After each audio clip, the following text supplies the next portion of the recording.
Hai sahabat estetika, kembali lagi bersama saya Rizwandi dan saya Uswa. Welcome back to ST Edu.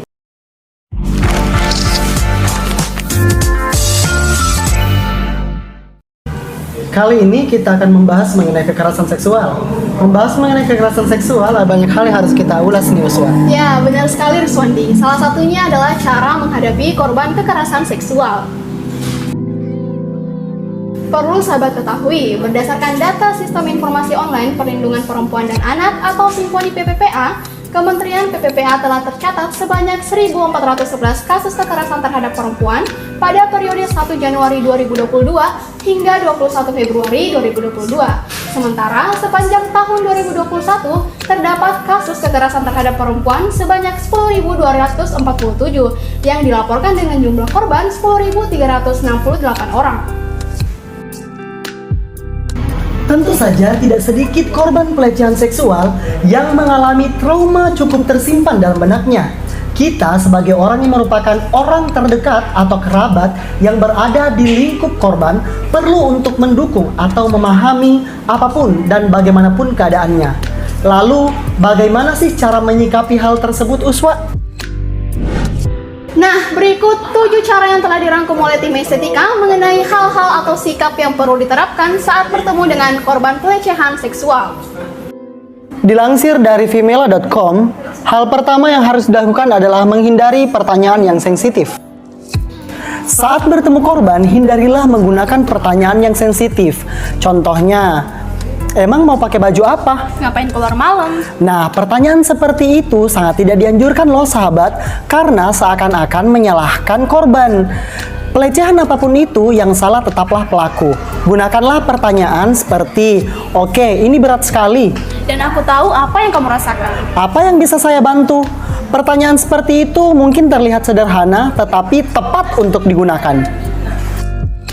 Selanjutnya, perhatikan kondisi psikis korban. Tak hanya memperhatikan kondisi fisik korban, tetapi kita juga perlu memperhatikan kondisi psikiatri korban.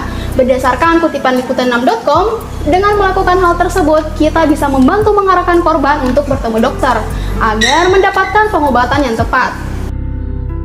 Selanjutnya, apalagi nih Rizwandi? Selanjutnya, jangan paksa korban untuk menceritakan apa yang dialami.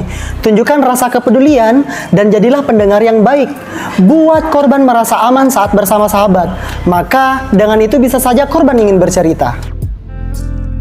Cara selanjutnya, ajak korban beraktivitas saat siap. Dilansir dari kompas.com, jika korban sudah lebih tenang dan siap untuk bertemu dengan orang lain, maka kita bisa mulai mengajaknya untuk beraktivitas di luar rumah. Namun, kita perlu tetap memberikan rasa aman kepada dirinya, agar korban bisa mencoba melakukan sebuah aktivitas. Selanjutnya, cara yang kelima adalah memberikan dukungan penuh kepada korban. Uswa, ada pepatah yang mengatakan bahwa teman yang baik adalah teman yang tidak meninggalkan saat kita kadang susah. Bener banget Rizwandi. Hal itu pun berlaku terhadap korban.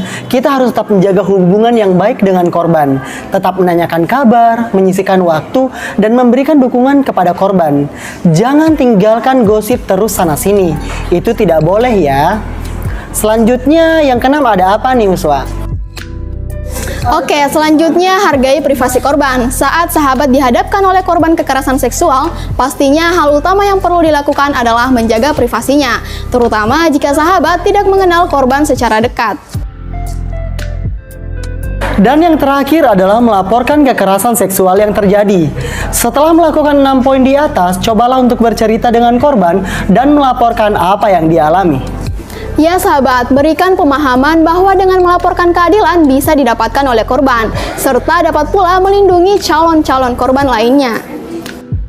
Melaporkannya pun sahabat bisa kepada oknum yang merasa dapat membantu korban, seperti mengadu ke Kementerian Pemberdayaan Perempuan dan Perlindungan Anak atau Kementerian PPPA, Komnas Perempuan, LBH, polisi, BEM, atau bisa dengan cara speak up di media sosial agar bisa lebih didengarkan.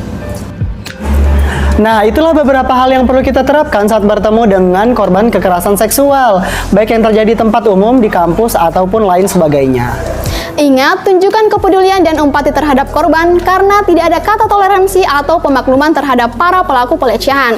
Jaga diri di tengah maraknya kekerasan seksual yang terjadi akhir-akhir ini. Dan semoga apa yang kami sampaikan bisa diterima oleh sahabat. Sebelum menutup perjumpaan kita hari ini, sahabat jangan lupa Like, komen, subscribe, and share. Saya Uswa. saya Rizwandi. See you.